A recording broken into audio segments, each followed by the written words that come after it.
We're here at Smarty Plants. Today we are going to have an orchid that has a flower spike with a keiki. The keiki is a baby orchid. That is how they propagate. And usually they're created when the orchid is stressed.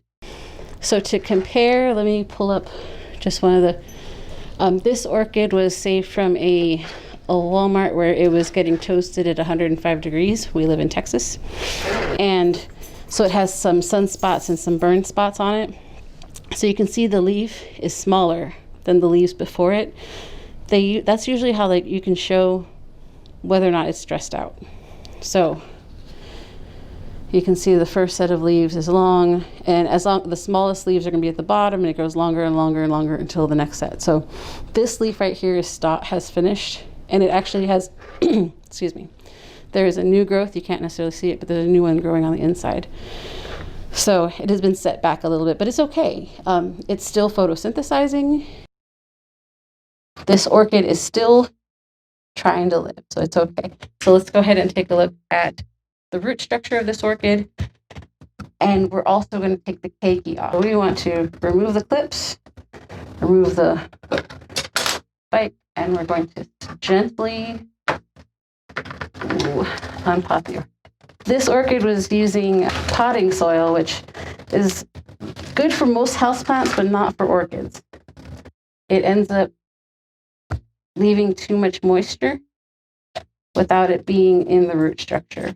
So you can see all these roots are dead.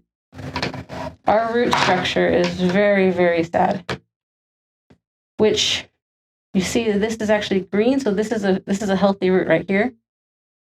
These are all dead, but the original cork from when the plant came from the nursery is there, so that's probably what saved it. So this medium is too dense, and it doesn't allow any aeration. But since we still have some of the sphagnum moss from the original, it happens to keep this alive. So I'm going to remove this moss. This is what we're left with. We have a couple of good roots.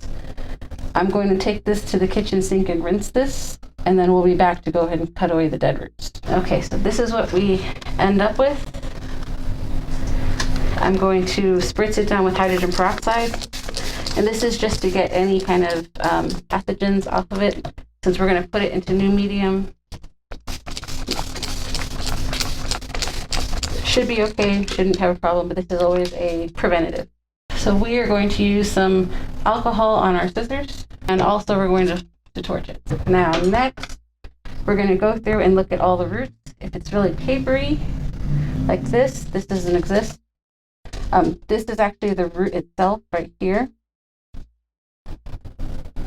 So this covering helps absorb the water for this root. So if it's papery, it's not doing its job anymore. It is dead.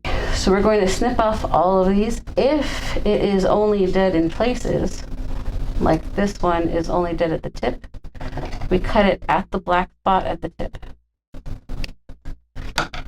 That keeps new pathogens out, and it still allows for the rest of this green root to exist.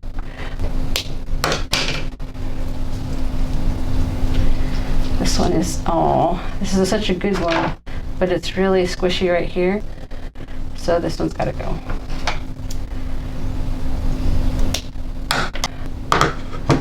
Okay, almost there. I know it looks sad, but it's almost there. It's almost there. You still have solid roots, and look, it's growing new roots. Now we're going to cut the flower spike at the base down here. That's the next step, is to cut off the flower spike. Here's the keiki, and you can see it actually is really, really well created. It has two solid roots and a baby root growing. Here's another root growing, and it's got 3 leaves, so it'll survive on its own like this. But in order to take it off the stem, we have to cut the stem. So I'm going to snap. Now, this is our happy little orchid, and we can go and repot this one in a minute. I went ahead and clipped off the keiki, so we're going to work with this one first.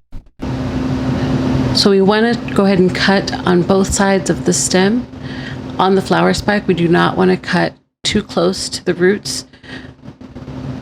Since the root is twisted around, we want to make sure that we are very careful not to damage the roots.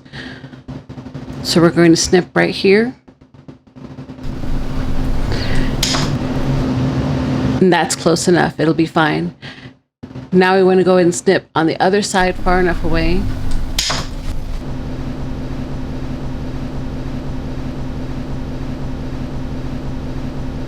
And luckily, it's close enough to where we can go ahead and untwist it and snip a little bit closer. When the flower spike decomposes, it allows the least amount of damage. So this is a really good amount. Now we're going to go ahead and pot it. This beautiful pot has aeration holes. If you want to make your own pot at home, you have to make sure that it has some type of cuts or slits. Even if this is a handmade pot out of a potato salad container, so that it allows enough air in for the roots. They have to have aeration. So this is a wonderful pot to use. Repotme.com is actually a really good source for orchid supplies, both bark chips and pots, any potting soil, anything that you need related to your orchids for phalaenopsis, cattleyas, and vanda. We have a bag of Imperial Orchid mix. It has some, this is quartz or cork, what is it? Dang it, I forget. Anywho, there's bark chips. It also has LICA in it, which you can see here, which is clay. It's inorganic, it's not going to decompose. And the reason we use this is just so chunky and airy that it's not going to suffocate the root system. So, see. And it's at the bottom, so what we want to do actually first is we want to put some sphagnum in there. So give me 1 second.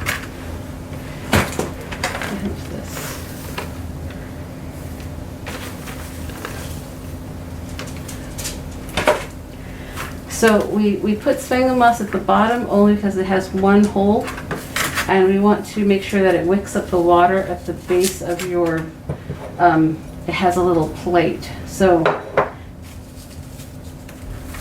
we want to find the longest strand and poke it through the hole. So I'm going to take this piece right here and poke it through like this.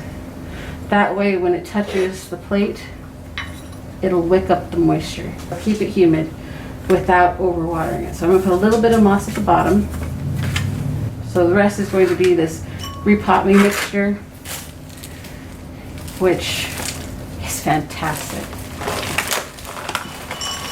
It's nice and chunky. Here's some of the sphagnum moss in it as well. This orchid doesn't need to be down too far. These roots are used to the air. So we want to put it with this at the base, but with a lot of moss at the top that we're going to wet, and we're going to put it amongst the moss. So we're going to wet it in a minute. I'll show you how to water it initially. But we're going to cover it with moss at the top. And then once the roots start to be acclimated to being amongst water and soil, that's when you can go ahead and take the Repotting mixture and actually put the roots in the soil, and they'll grow new air roots. We don't want to shock it by just putting it in the bark mixture. This has sphagnum moss at the bottom, a bark mixture for most of it, and then it has the moss at the top around the roots, and we're going to wet it in a second. That helps it to get acclimated to the moisture, and since this is going to be its pot, this is the size of the orchid, it's not a mini orchid, this will work fine for it. So one happy orchid down, next one to go. So it has holes, and that's how you get the aeration, and then how you allow for the roots to be able to get enough air, because they are epiphytes. So in nature, these orchids are actually twisted around tree trunks. So they basically grow like this. So their roots get some of the moisture from the trunk, and then the rest of it's from the moisture in the air and the humidity. So they're used to being really aerated, which is why we have so many holes in our bucket, in our container. Now another thing also, so this is a clay pot and it is opaque. What you can do is have a clear container, and since you don't have air roots and you have so few roots, they will also photosynthesize. The roots will photosynthesize. So you can put it in a clear container, especially if you have very few roots, to allow the roots and the leaves to help make the next set of leaves. So here is the next leaf coming out.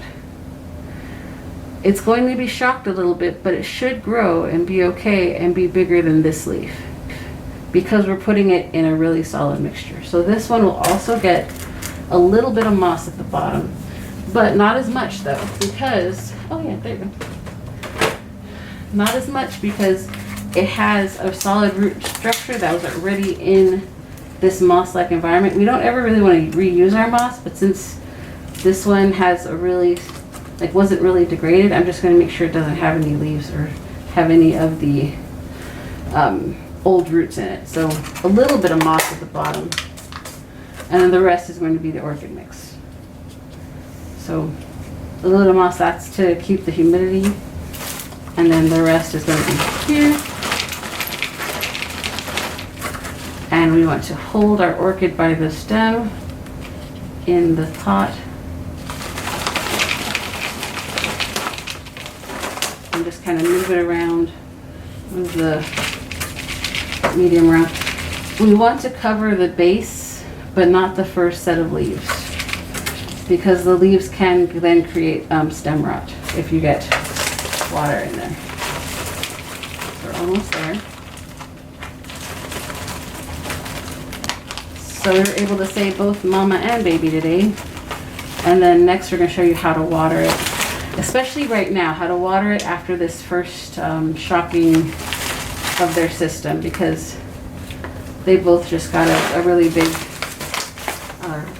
basically reset.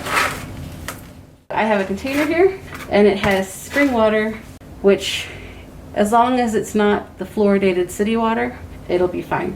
Can be distilled. Rainwater is the best. So, water for the pot. The first one is going to be mama.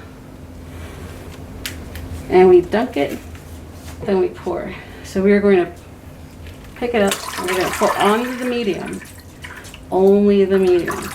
We do not need water on the leaves. The leaves do not need the water, the roots do. So we're going to turn it. We're going to jimmy it this way just a little bit. It doesn't have enough roots for me to worry about breaking it right now, so we're thoroughly wetting the medium. And then we're going to let it sit in there for just a couple seconds. And that lets it absorb, because the LICA is going to absorb some of the water without breaking down, and then it lets the bark chips absorb the water. And then we don't need to water it again for a week, at least a week. We wait until when we feel about 1.5 inches down that it's not wet anymore, that's when we water. Okay, so I'm going to let it drip a little bit. Put it off to the side so it can drip some more. Now here's the baby. Now the baby is different. The baby only really needs the moss to be wet. So we're going to wet the moss, which does not accept water. It's water phobic. Of course I got the container. That's okay. We're going to wet the moss by pouring it through.